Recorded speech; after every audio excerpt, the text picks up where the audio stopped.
cher individu, on est dans The Last of Us. Voilà, comme ça c'est dit.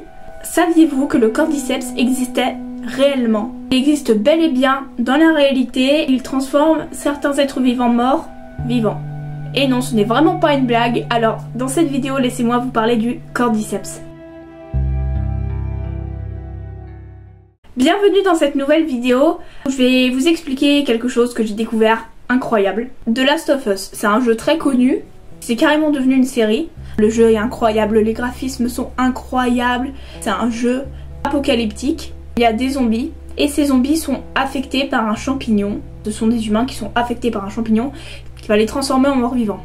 Ce champignon, c'est le cordyceps. Mais peu de gens savent qu'il existe réellement dans la réalité. Ce jeu s'est inspiré de la réalité pour créer le scénario. Déjà, il faut savoir que sur la planète Terre, il existe plus de 700 sortes de cordyceps, mais ils ne prennent pas tous le contrôle du corps de l'infecté. L'Ophicordyceps unilateris, c'est une espèce de champignon qui existe réellement dans les lieux assez humides. Il arrive même en Europe en automne. Et c'est un champignon entomopathogène. Vous n'allez pas retenir tous les noms scientifiques maintenant, même moi si je les révise pas je vais pas les retenir. Donc c'est un champignon parasite qui entraîne la mort. Bon, désolé de vous décevoir, il infecte pas les humains. Donc il y aura pas, on se retrouvera pas dans The Last of Us avec des zombies de partout. Voilà, quoique c'est mieux quand même comme ça, c'est mieux. Il entraîne la mort mais des insectes. Et aujourd'hui on va s'intéresser aux fourmis.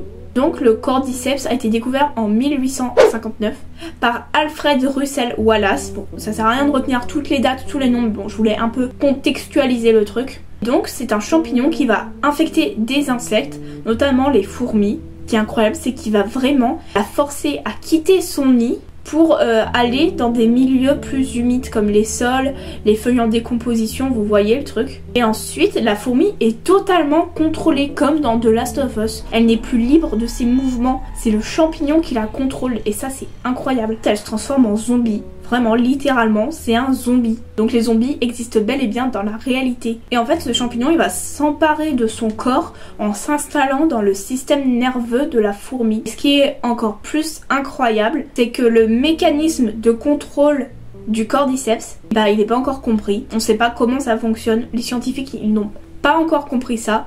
Et ça, je trouve ça fascinant.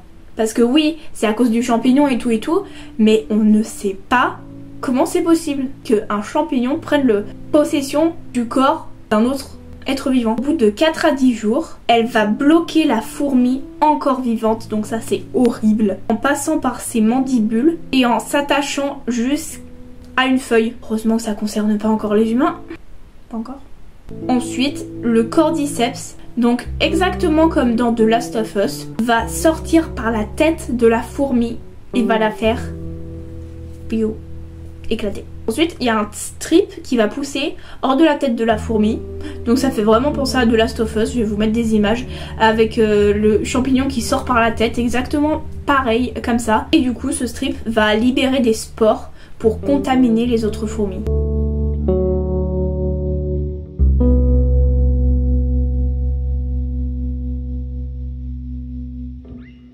Donc ce champignon a inspiré la série et le jeu vidéo surtout parce que la série est arrivée à peu près de Last of Us. Donc on espère que ce champignon ne va pas muter.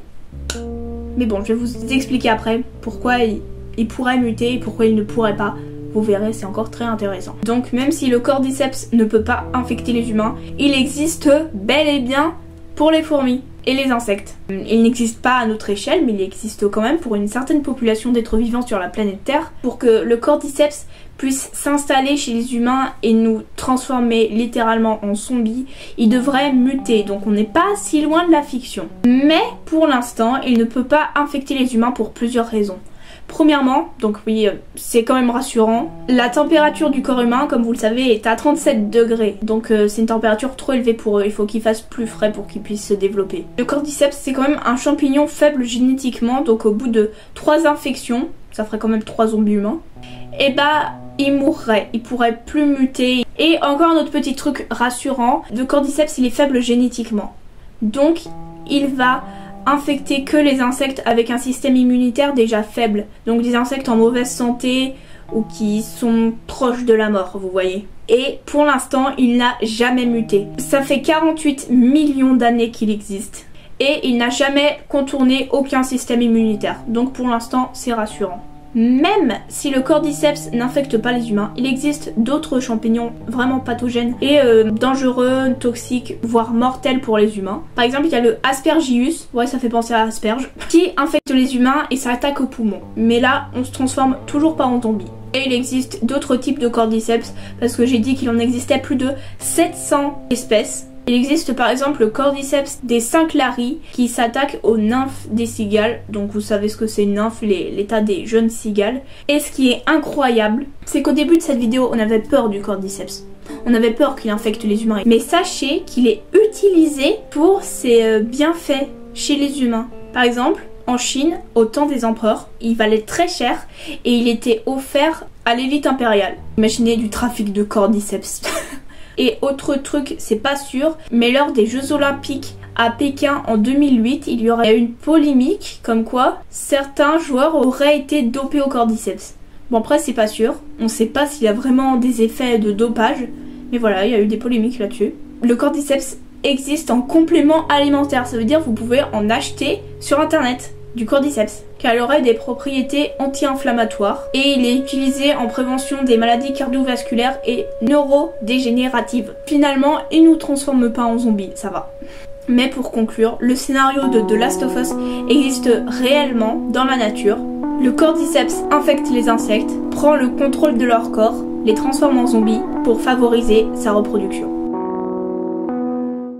Et voilà, cette vidéo de décembre est terminée, j'espère vraiment qu'elle vous aura plu. Sur ce, n'hésitez pas à vous abonner, ça me ferait extrêmement plaisir. Et n'oubliez pas, en ce moment, ce sont des vidéos très souvent jusqu'à Noël pour faire comme une sorte de calendrier de l'Avent. Donc n'hésitez pas à vous abonner.